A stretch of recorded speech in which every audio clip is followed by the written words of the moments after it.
I want to talk about Jim Cameron for a minute because he has.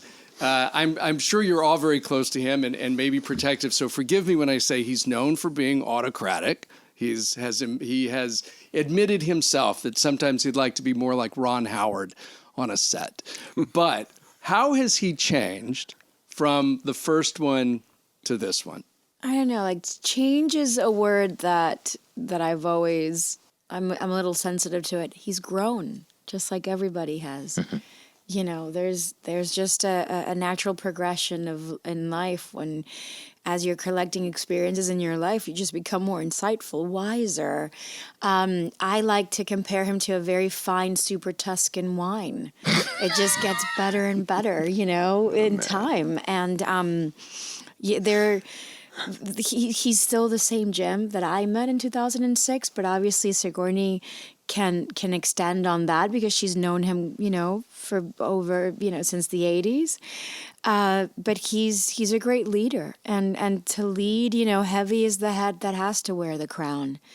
He creates the challenge, he raises the stakes, but he leads the way. He's the one that's giving 130% so that you can take inspiration from that and maybe give 115, you know, and that is a certain level of character.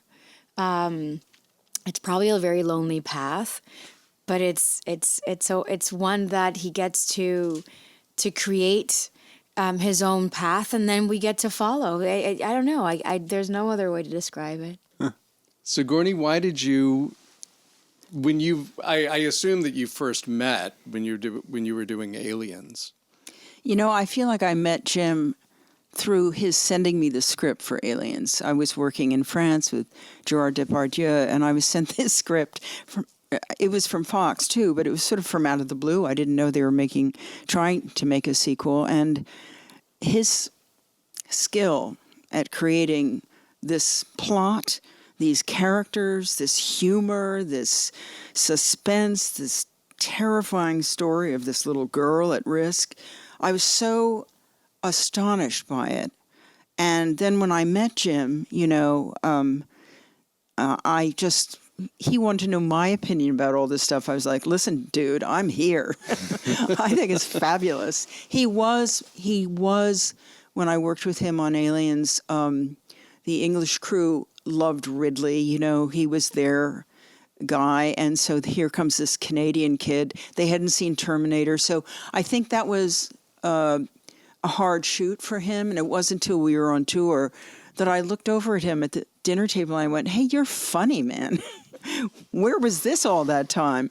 And now it's very much in evidence.